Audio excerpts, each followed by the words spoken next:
Shut up and sit down.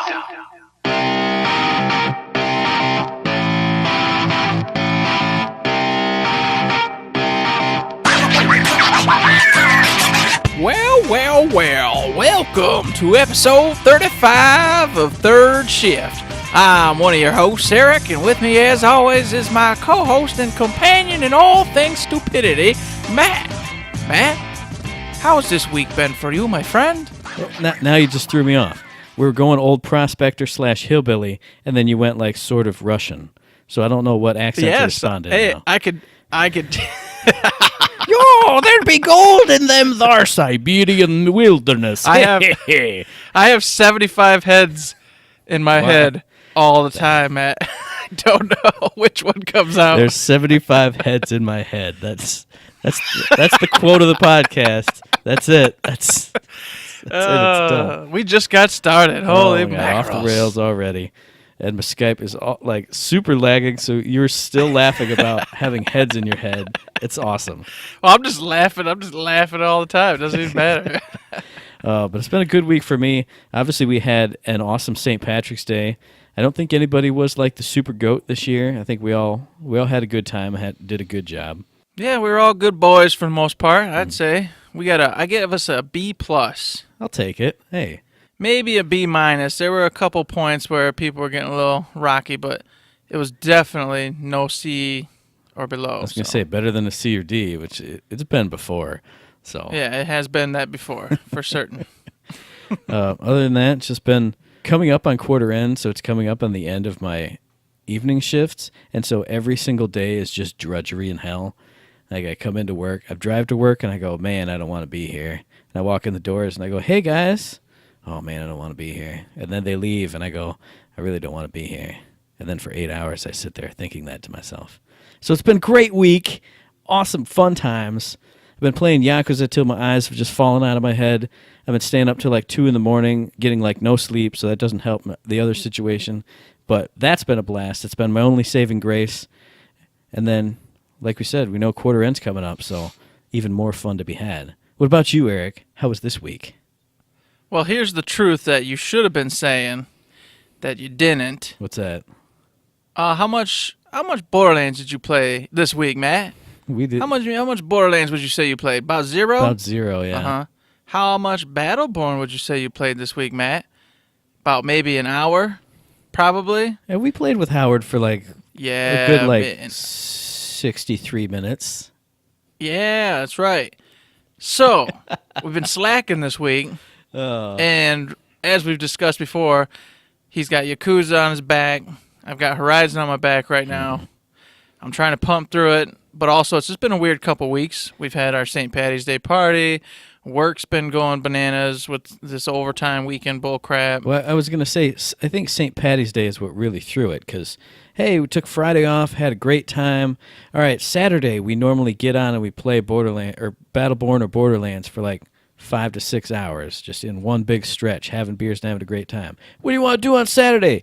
Not drink or think about drinking ever again. So we'll play with Howard, and then it's time to go away. You go away, and I'll go away. Everybody go away. Let me just go in my quiet place for a few hours. Uh-huh. And then so that just, hey, what do you want to do Sunday? Not playing the games. All right, Monday, none, Tuesday, Wednesday, Thursday, and then now here we are. That's right. But I'm super stoked and excited because this weekend is back to business. That's right. Back to normal. The world has come full circle for 2 more weeks until quarter end. Mm-hmm. So we'll be back at it, rocking it out, and I can't wait. Yeah. I've been having a Borderlands kind of itch lately. Oh, yeah? But at the same time, after doing that one story mode with Howard, I'm all jazzed about bugging you again to get some more medals in Battleborn. So I don't know what's going to happen this weekend, but regardless, we'll be back at it. Oh, yeah. So for me, this week's been all about Horizon, St. Patty's Day, obviously, as Matt said, ton of fun, and work, which is the coolest thing in the world. So, yeah, that's about it, man. But also this week, we dropped episode 2 of The Imposter's Guide to Gaming, which I had a lot of fun doing that. That was a great time. Oh, that was the other thing that sort of killed the weekend. Oh, what did you do all day? What did I do all day Sunday? Oh, had to scrounge up stuff for the other show. Crap, I totally forgot. Yeah, well, that will do that. No, I did indeed enjoy that. Yeah. Like I told you, with it being a new podcast and us still figuring that one out, a little not nervous, a little stressful, I guess would be the better word for that one. So, but I enjoyed it, and I can't wait to get to the next one and just keep on pumping that wheel till it's smooth and beautiful. That's right. In addition to that, also this week, we got our 100th Twitter follower for the show account. So, hooray! We're over like hooray! Rover. Everybody loves us. We're superstars. We're in the 3 digits. I'm ready for the Twitter money to just start coming down. Do I pull a cord in the Twitter money? I don't think Twitter money exists, man. It has to. I don't think it doesn't exist. I don't think there's any such thing as Twitter money. Twitch money, maybe. The way people talk on Twitter, though, like, oh, you only have X number of followers. Who are you? I'm a superstar. I got many. So there's got to be Twitter money, right? No, I think it's just all ego, man. All right, well, the EP or whatever you want to call that thing. My EP grew 3 sizes that day, and so now whenever somebody messages us on Twitter, I'm gonna say, who are you? Duh, do you have 100 followers? I actually have 70,000. Oh. Just a fun milestone to hit. Thanks to all of you guys who do follow us on Twitter. I haven't been on as much as I've supposed to be on, but hey, what can you do? Also this week, I think it was actually on St. Patrick's Day, and I drunkenly retweeted this. We got shift codes for golden keys in Borderlands 2. We did. So that was it for us this week. Rolling on into this week at Gearbox on kind of like a side Gearboxy type of note. Danny notified us in our little private Facebook group that the Helix Gamers League is coming back with new Battleborn tournaments coming up in, 2 weeks on the, let's see, it's going to be PS4 and Xbox One at 3 p.m. Eastern Time on the 1st of April, and then PC is going to be on the 2nd of April at 3 p.m. Eastern as well. So if you want details, how to sign up for that, how to help out with that, apparently they're looking for shoutcasters and stuff too. Hit up the thread in the Battleborn subreddit. I'm sure you guys will find it. Danny will probably even link it below in the show notes, so how about that action? Hey, I just want to give a shout out real quick. Hey, Randy Varnell, they need shoutcasters, man. I think you'd be perfect. You did a great job at the other one. So, bada bing, bada boom. And by other one, I mean the Choctaw Festival tournament, just in case anybody's confused. Maybe they can even throw you a couple bucks for it. Hey, who knows, Hey, don't be putting words in Helix's mouth, man. They said $10,000 if they can get Randy Varnell coming his way. No, but definitely check that out. If you got a team and want to try out, why the hell not? So not too much happening in the world of Gearbox besides that, but we did find an article by Polygon, and it was talking about the producers of Iron Man think that maybe we'll actually get a good video game movie, and Borderlands happened to be talked about a little bit in that article. So the quick question is, what do you think, Matt? Do you think Borderlands would work as a movie in any way, shape, or form? I feel like I want to say yes, but no. I don't believe it would. As much as I would love it, I mean, I love all things Borderlands. I love Tales from the Borderlands, which wasn't very action-heavy, but you still had influence on what was going on. So I don't think it could... I honestly don't think it could work. Well, let me put it this way. I agree with that opinion, and it's for the one reason, and one reason only. The characters in Borderlands that make the game so special are too ridiculous, too out of this world, and zany in every way, shape, form that nobody beyond video gamers and fans are going to appreciate it. I don't think it would work. You made the comparison when we were talking about this before of, hey, just watch Mad Max Fury Road. That's basically Borderlands. And it is true, but like I told you then, and I'm telling you now again, Mad Max isn't funny. Borderlands is crazy, zany funny, but I don't think you can put that film in front of a wide audience and, hey, we're crazy, super zany guys, and we just blew that guy's head off. Ha-ha! I think audiences are just going to crap all over that. Imagine having Face McShooty, Shoot me in the face! Shoot me in the face! Ah! You literally can't put that in a movie because the joy of it is running up on him going, oh, man, this is awesome. What's he going to say next? What's he going to say next? Dude, drink another beer. Ha, ha, ha. This dude's awesome. Let's stand here for 4 minutes just listening to him. And then, dude, are you finally going to shoot him? Yeah. Thank you. you can't replicate that in a movie. That's a game with you. I mean, and your buddy. In our case, you can't replicate that. Wander off, stumble upon an amazing thing in a movie. Like that's what games are mostly to me, with certain exceptions. Like explore and find a cool thing. You can't do that in a movie. In a movie, Steve walks over and finds the cool thing. Like there's no exploration and imagination from you. I don't know. It's Well, then you got to also consider the other factors. This game has a ton of lewd, crude, crazy jokes, etc. You got Torg being a Bananas Land man. You got Mad Moxie. In video games, you can still kind of get away with that humor and that kind of wackiness. true. Yeah. But even as we progress, it's getting less and less to the point where people are just like, "Oh, that's not nice. Oh, you shouldn't say that about people or this person or that person." Mm-hmm. In movies, it's already gone that route years ago. Oh yeah. So if you try to get the essence of this game and get the characters in there, it's going to get shot down so fast. I can't even imagine. I think the only way you could do it is like a 45-minute animated short that you work with all the Gearbox people, all the writers and stuff, and you put it together that way. And it's just, hey, here's like a $5 thing, download it for fans of the game. That's the only way you could do it. Like a big budget Borderlands movie, no, I just can't see that happening or working. I think the best shot it would have would be, as Danny said when she first posted that and talked to us a little bit about it, was doing a Tales from the Borderlands type thing, because that one was kicked way back. Yeah, that's true. The characters in that were far more believable, normal than what you get out of any of the Borderlands normal games. So that would have been the closest to anything you could get to a movie version. I don't think it'd work, but I do think getting some books and more graphic novels, comics, that sort of thing out there would be awesome. I'm not big into graphic novels or comics, but if someone wrote a book, oh man, I'd be all over that like honey cakes. I still think it wouldn't translate as well to a book, but like you said, a comic book, graphic novel, that kind of thing would. If you can't do the game, I think that's where it's at, and they have done a few of them. But I think that's the more alternative media route to take with something like Borderlands. I think you're mistaken about that book thing, man. Imagine you don't make any of the super zany ones your main characters, but you have them visit them, and then you get to switch viewpoints. So you're inside Torg's head for a minute. Imagine that when he goes, "The guitar's in my wow!" And then he's like, "Ha ha! I can't believe it! Wow!" And then you're laughing your ass off because he's just dumb as hell, and everything he says is actually in his head. So, I would love it. I'm sorry. I think you are kind of selling me on it, but I still think the overall book structure would make it a little too weird, because you'd have to describe all the things and True. Borderlands. Oh, describe to me how Mad Moxie looks, man. Ooh, man. Well. So it's one of those books with like Fabio on the cover. Yeah. Mad Moxie search for ones love. your wife or your mom's read. You know what I mean?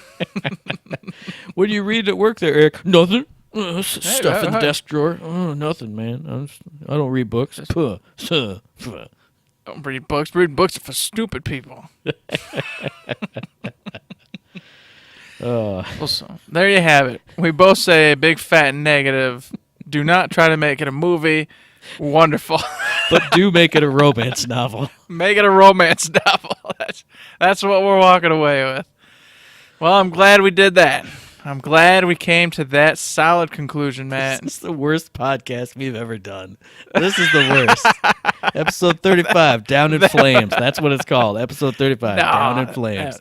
That's good shit right there. I love it. So, yep, that pretty much wraps up the miscellaneous Gearbox news for the week. So, heading straight down into the battle plan, we got what's new this week? Nothing really in this segment, but wait, there was something that was new this week. Did you play it, Eric? It was called Warfare Rumble. Oh, I did not play it, Matt. And I told everybody I probably was not going to really play it. But then I said I totally would because we do the podcast and we should. But then I totally did not. I was kind of hoping that you would have played at least a little bit so that I could be like, oh, well, it was a weird, messed up weekend, and it was only around for the weekend. So I didn't get a chance to, but here's Eric's thoughts, blah, blah, blah, blah, blah. But we do have two, what I'm using as mailbag entries for this week, from fans of the show, giving their feedback on Warfare Rumble. Oh, yeah, good. Let's see what they have to say. First up, we have the biggest fan of the show, our audio person, Danny. Yay for Danny. So she texted me, I think it was on Saturday. She says, I played Battleborn today, and I didn't enjoy Warfare, ? Mode. You can pretty much insta-kill players. It did get me co-opetition, though I don't feel good about it.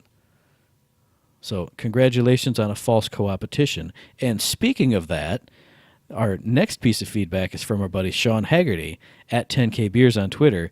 He says, early report on Warfare Rumble equals thumbs down. Further nullifies any of us who got co-opetition or worthy of song the old-fashioned way. So another bots battle type event where you can just go on in, cheat your way to all these awesome little titles. Well, that's what the two of them say anyway. And you know my feelings on bots battle. So, yeah, once I heard that, I wasn't too stoked about it, and then it was a weird weekend, like we said, so I didn't get on and play it. And I'm really surprised that they didn't mention anything about it in the Battleplan this week. Well, they did it briefly. They said some of our modes are much better received than others, and I think they were referring to this particular mode. I didn't hear too many people talking about it, but I also heard that the subreddit was in cahoots of hating it, or maybe that's a strong word, disliking it in its current form, and it needing several revisions to make it so anybody would really want it to come back. However, contrary to that, some people said they enjoyed it and liked the challenge of it being a one-shot mode for the most part, and building around, getting that instant kill. So, I told you I wouldn't have enjoyed it. How about this, Brainstorm Jones, as I always am? How about if you had all the stipulations, no shields, heavy damage increase, heavy lifesteal increase, but you also super upped everybody's health regen. So if you got shot and you were down to 25%, but you could bounce out of the way and get behind a rock like a Pendles always does, and then you just call it Halo mode. Yeah, there you go. Yeah. So you're getting shot up, boom, just jump behind a rock. 1, 2, 3, boom. Health is back. Now I'm going. Just like that. Although, Bam. I mean, if you tuned it up too much, then it would basically just be Battleborn all over again. So it wouldn't be unique. But I don't know. I think that would be one thing, no insta-kills, but you can get taken down quite a bit, but then you heal up real quick, too. Even if you don't have health regen gear on, everyone just gets whoop. I don't know. Just a brainstorm. Well, I'm sure they're going to take into regard all the feedback that they got, and I have a feeling they'll tweak it a little bit because just from what I've heard, more people weren't so hot about this one than super excited about it. Now, speaking of super excited, though, they mentioned the gravity mode. Whoa. Oh, yes. Gravity Rumble sounds amazing. It sounded amazing when they first talked about it ages and ages ago. I'm very excited that this is coming up. So in this particular game mode, you've got reduced gravity in effect, you've got increased movement speed, and increases the damage and knockback of offhand melee. So basically, you get Thorn, and you just jump to the moon, and then you win the game. That's all you got to do. You literally jump to the moon. That you just sit on the moon. Just sit there and wait. Match is over. Boom. You won. Congratulations. You're a hero. This one I'm actually very excited about. Yeah. Because as we stated from the last time, I'm not a big fan of reducing HP. I like the fact that you can counter and stay alive a little bit longer and recoup from stupid mistakes, that kind of thing. This one just messes with the way the match plays. Yeah. And I can't wait to just jump onto the ledges normally you got to hop and maneuver and be a little ridiculous with and just, nope, I'm on top. Whoop, there I am. I'm on a ledge now. I don't know how much the gravity is going to be reduced by, but I'd like to believe that it's going to be reduced quite a bit to the point where you can, like in the monuments, just jump on those pillars that are right there when you can hop across. Oh, if that's the case, oh my goodness, I can't wait. I'm really excited to play as somebody who's an agile melee, or even like a big heavy melee, like running around as an Atticus, just backhanding people back into walls and completely out of the lane, or just, hey, I'm a boulder, and I dashed in, and then I ran in, and just boom, boom, boom, boom, boom, boom, everybody's gone. Imagine an El Dragon or a Montana. Oh, yeah. Holy Oh, it'd gosh. be epic as a Montana because you do that like finger flick with your melee. Just plink, woo! There goes the thorn. That's going to be great. That's awesome. I'm hoping, you know what, I got to put the PlayStation capture mode on. Oh, yeah. And try to get a Montana flicking an Orendi. Oh, that'd be awesome. Just, like a little fly, just right off the screen. Yes. Bye. Oh, man. I'm excited for this one. So that one's going to be taking place Friday, March 31st from 8 a.m. Pacific time through Monday, April 3rd, 8 a.m. Pacific time. So if you guys want to play, obviously that's the time to be on. You will for sure catch me on at that time, except for, Matt, what time is that? It's quarter end time. Why? Why? Why? So I'll be working that entire weekend overtime. I was going to say, I'll be on. Maybe I'll be in matches with Sean instead of you, and you'll be in matches with Sean instead of me, or something weird, because I will guarantee that right now on this podcast, after that weekend, you will not have a show with us going, oh, you didn't even play the Gravity Rumble, dude. I don't know. Yeah. Yeah, That was this terrible. one's getting played. This one's getting That's played. right. So I'll be on regardless. I'm going to be checking it out some point in time that weekend, depending on what my schedule is. And as you said, we'll just have to play with some of the other peeps we roll us, since you are on opposite schedules. Yep. So going from the new this week to the coming up segment, as we did kind And of then there. back into the middle. I was gonna say let's pickaxe back down into the middle of this thing with the hot fixes. First up, we got Galt. He's getting a slight nerf to his shotgun damage. It's going down 15%. But in opposition to that, his scrap trap damage is going from 142 to 208 at level 1. So a little bit of a, give and take here.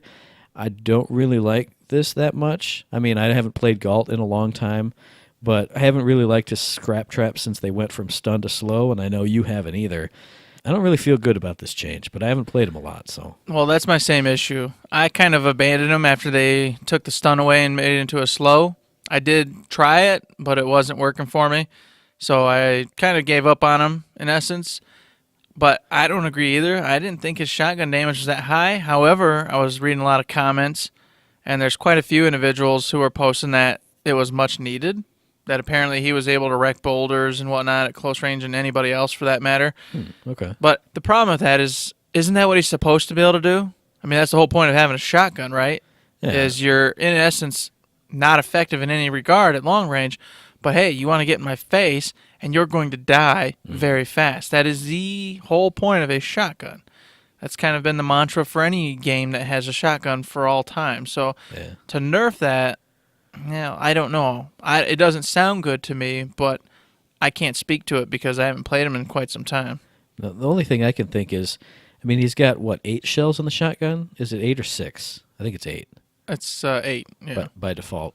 So dropping that down, but bringing up his scrap trap, it gives him a little bit more burst versus sustained damage, which, I mean, I can see them not wanting Galt to just sit there with a shotgun, just shooting constantly and doing really awesome damage. So the more you talked about it, the more I think maybe it's... Obviously, they can tweak it back down if they don't like the way this is going, but I think it helps them give a little bit of burst and then not to just stay on you with the shotgun constantly, doing really good damage. Adding to that, I would agree, since this is not a typical game that has, a shotgun with 2 shells in it, and he has that many. Especially when he goes ult and he gets 2 of them. That's very true. So I guess, hey, as long as people aren't that upset about it, I'm fine with it. I gave up on him quite a bit ago, so more power to those who want to keep trucking. Come on back. I want to see you miss some more hooks, dude. I don't want to miss more hooks. I don't want to talk about Gawk. Up next in the hot fixes, I hear everyone cheering around the world. There's the applause. There it is.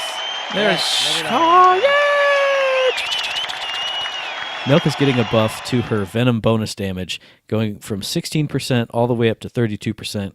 I told you guys when they last did some tweaks with her, which was like 4 or 5 or 18 months ago now, when they last tweaked up the duration of her Venom, but then dialed the damage back down, so it wasn't really a thing.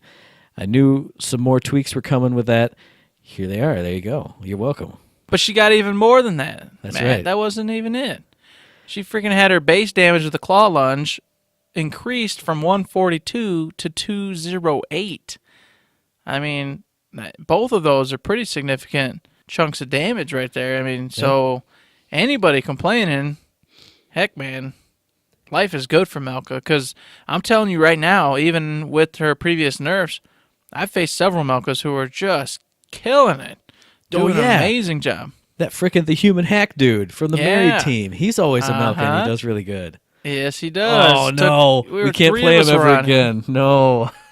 So now when we face him next time, look at him. He's going to be more powerful than he was. Fantastic. So for everybody out there who is a little bit sad, hey, here you go. Go back to your Melka. Have a good time. Enjoy Melka. I don't like her, but that's okay. I haven't played as her in a while. I kind of fell out of playing Melka. But I think we also have been playing a lot of face-offs, meltdowns, and captures, and I wouldn't really pick Melka for any one of those modes.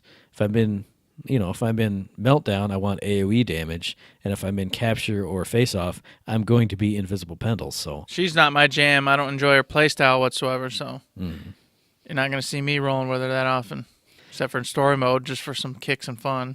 Yeah, that's true.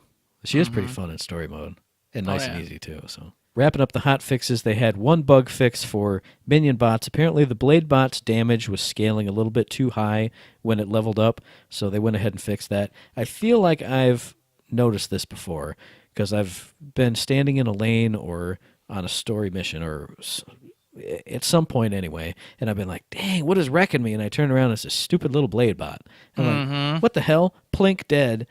But I was just like, man, I feel like this one we actually did notice. It's one of those things I've noticed, but not 100% certain if that was actually the issue being caused. But there's been time and time again, especially in story mode, where I turn around and a blade bot's hitting me, but my damage is just chunk down, and I'm like, what is going on? This should not be happening in any way, shape, or form.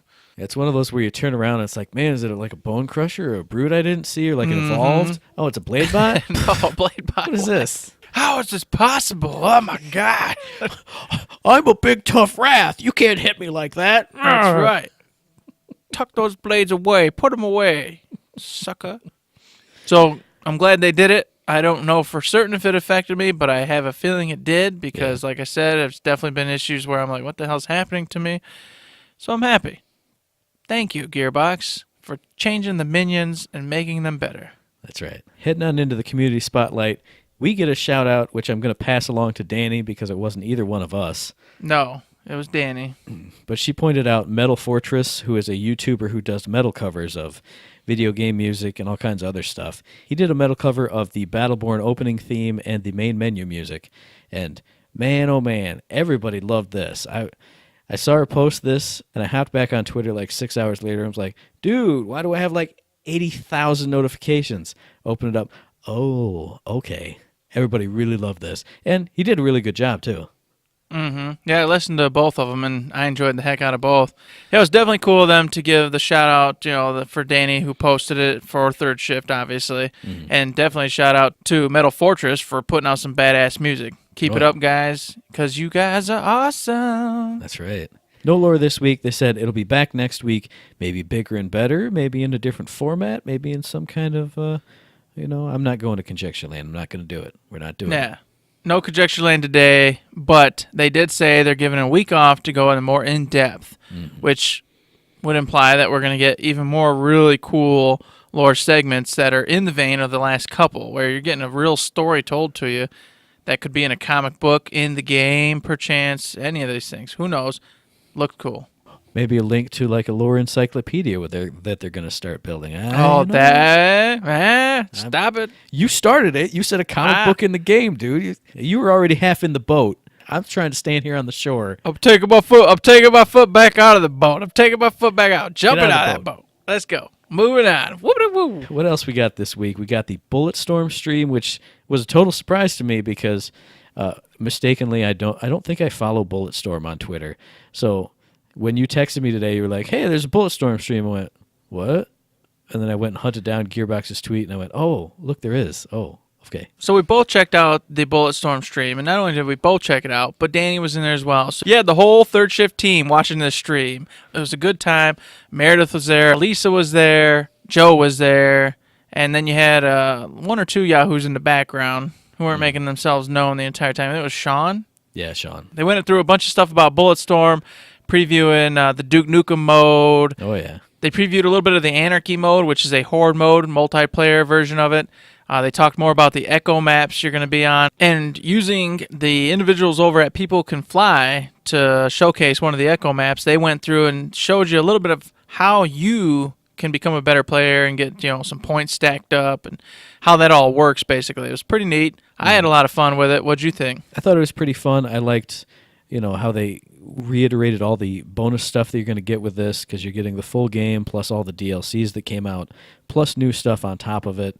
Pretty fun stream. I think my only downside of it was there wasn't somebody with the controller in their hands playing in the room like there was during their last Bulletstorm stream. Because I really loved, I think it was even Sean that was on the couch with them maybe to start off with, and then pass it off to Meredith, and we got to see some actual high-level play live in person, quote fingers, and seeing Elisa and Joe play off of that and be amazed and all that stuff. I thought that was really cool. So going back to, here's a run through with some footage was kind of a little bit of a downer for me.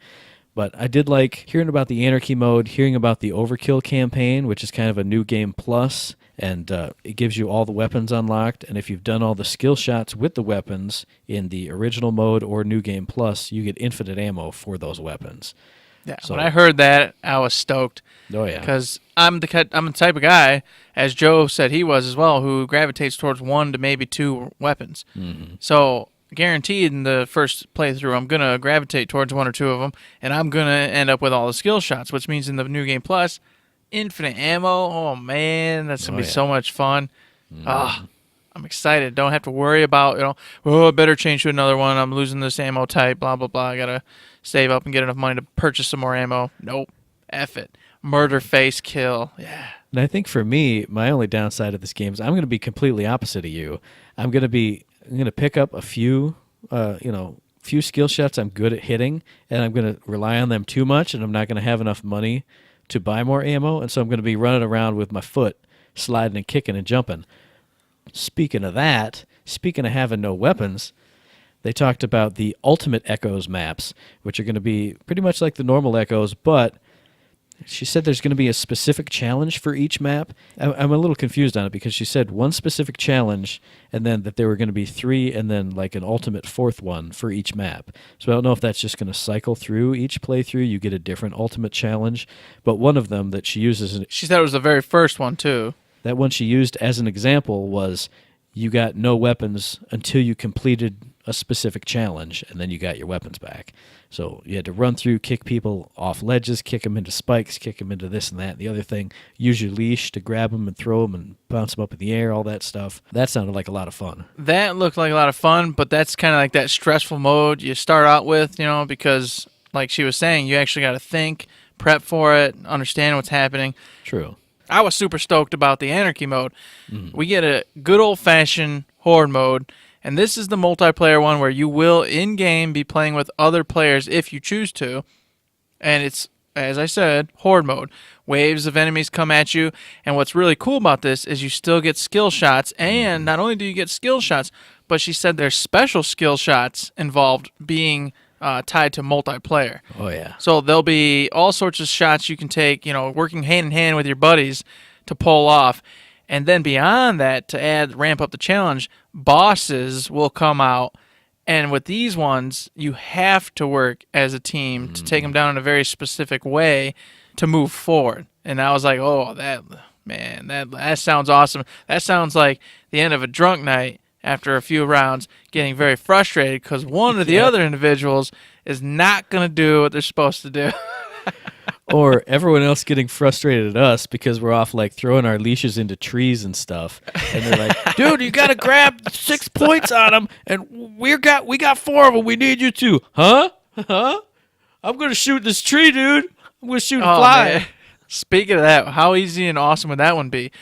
You got to get all the players to all wrangle a point of one of the bosses and drag them into like a pit or drag them into a fan or something really sweet. Ah, that has a lot of potential. That was the very first thing I thought of when they said you had to cooperate. I was like, a boss with like armor on his legs and his arms, and everyone has to leash it and yank it off. That would be so awesome. So that mode had me pretty hyped up, and there was a lot of people asking, whether the main story was going to be co-op, and of course it is not. It is a single-player game in that regard.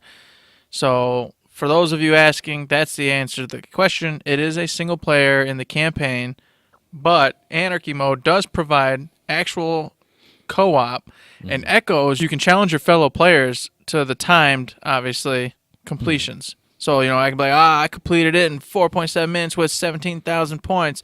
What'd you do? And then, he goes, and then it's whatever he or she got, and you go back and forth that way. So it's like half co-op.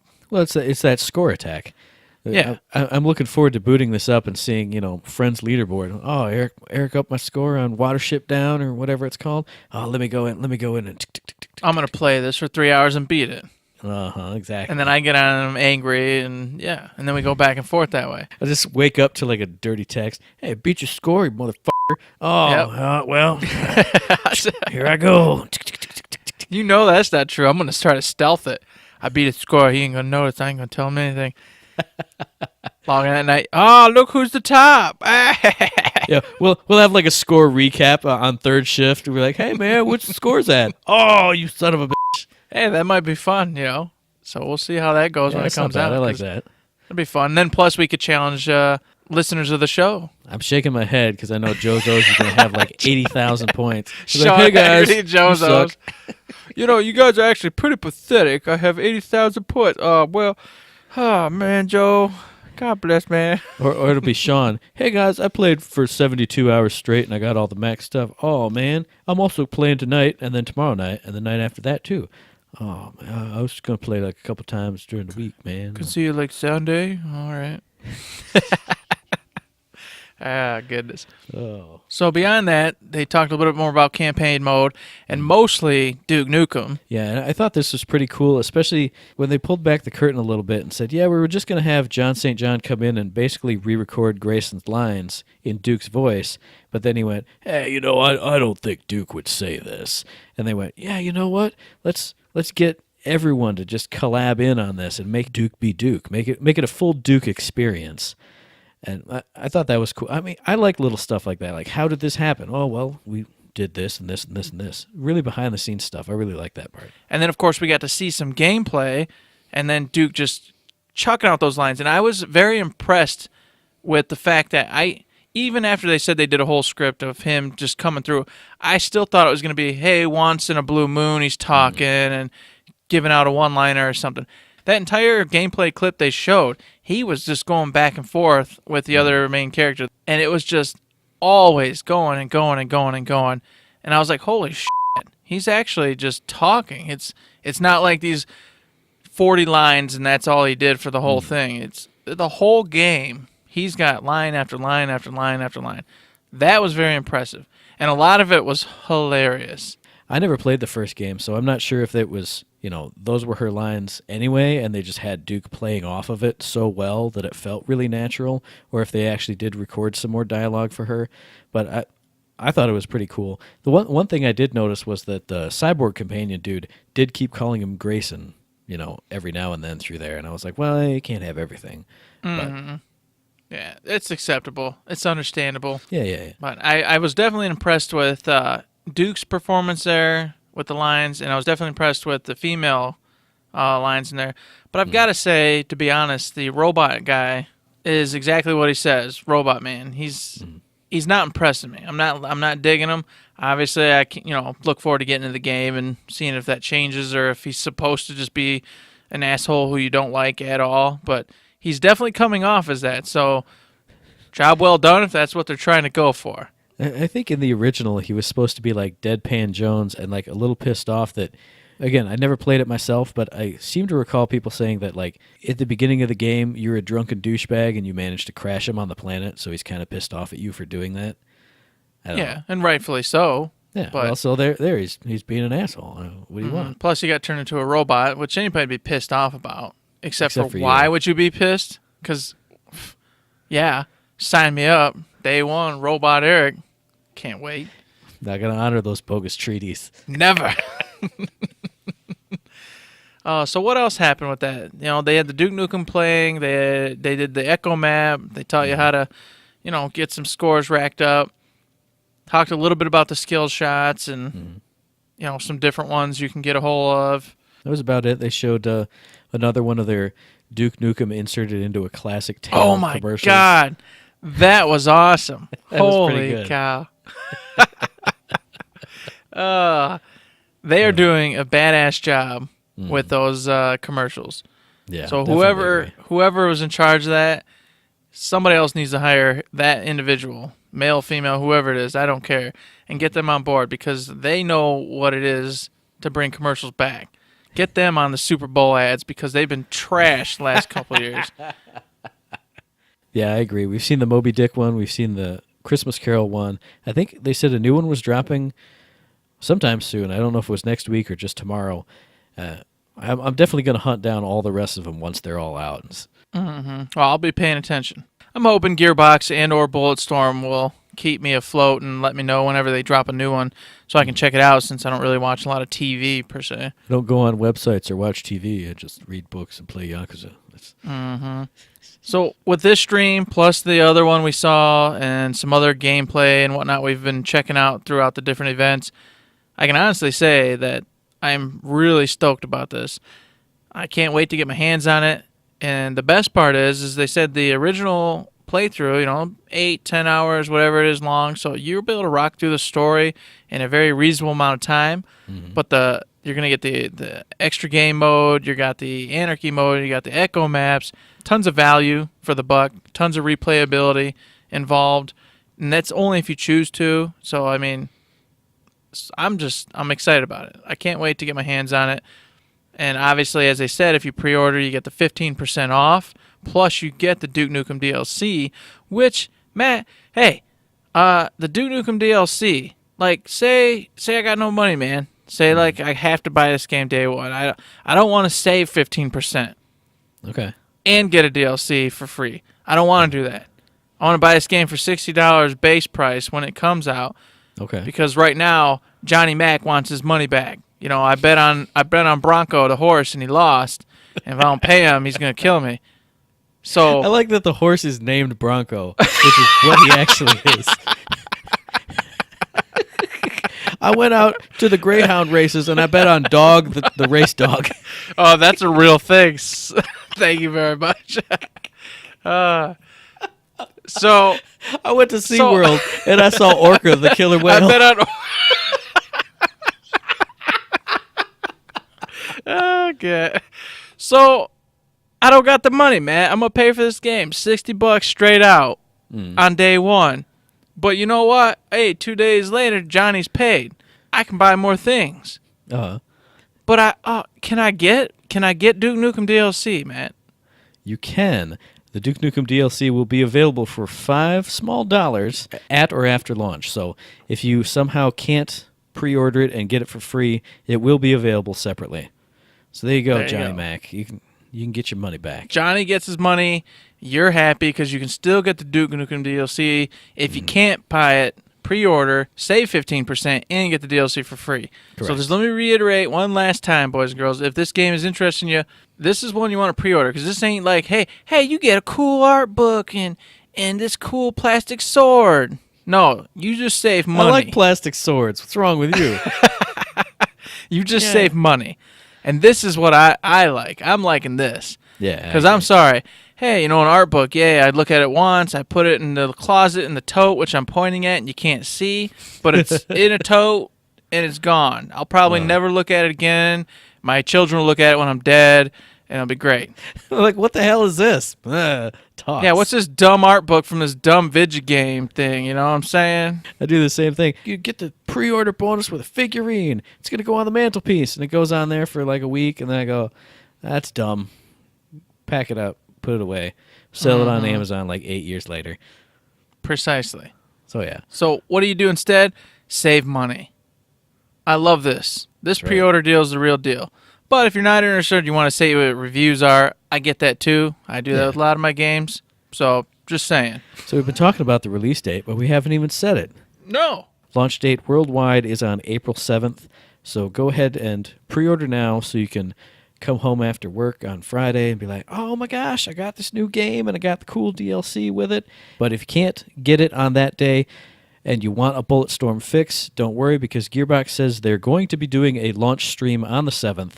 So go ahead and check that out. No details yet on time or anything, but obviously if you follow them on Twitter, they'll tweet out when it's available. And that's going to be, of course, on twitch.tv/Gearbox Software, as this grand stream was.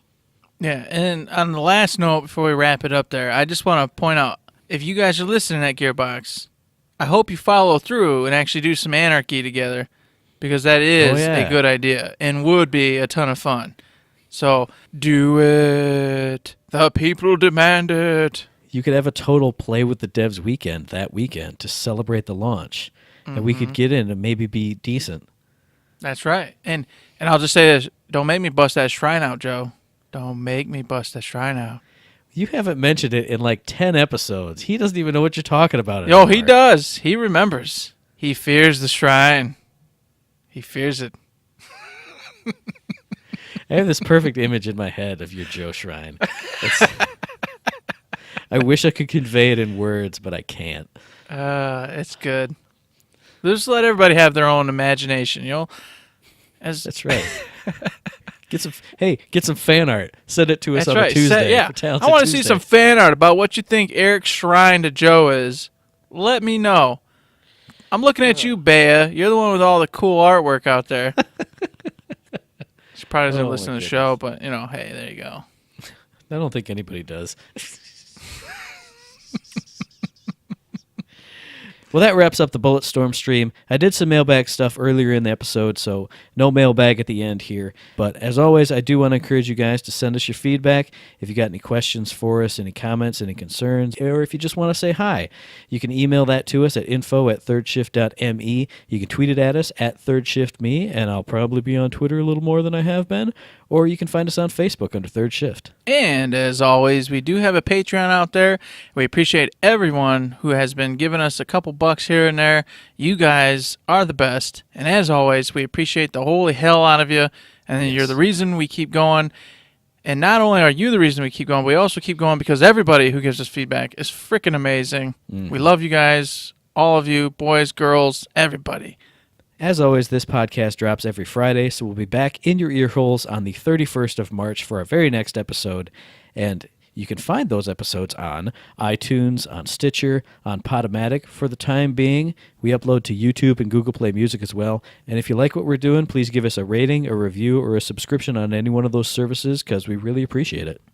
And we want to give out a little notice to all of our followers on Podomatic. We will, in the future, be switching over to Podbean. For now, everything will run as normal. And for those of you who are not subscribed to us through Podomatic, life will continue as usual even after the switch. However, for those of you who do follow us exclusively through Podomatic, we will be switching to Podbean in the near future. So therefore, we will hopefully have you guys switch on over to Podbean with us. So that way we can keep getting your listen and your viewership because you guys are amazing. I would imagine that most people use podcast aggregators that pull from a variety of sources. So hopefully there aren't too many of you that this will inconvenience. But just a heads up, letting you guys know so you don't come back in like 4 weeks and go, hey, Third Shift's dead. Oh, well. Yeah, exactly. We are not going to be dead. We're just switching over to Podbean here coming up soon. We'll let you know the specific dates next episode. And with that, as always, don't forget to save.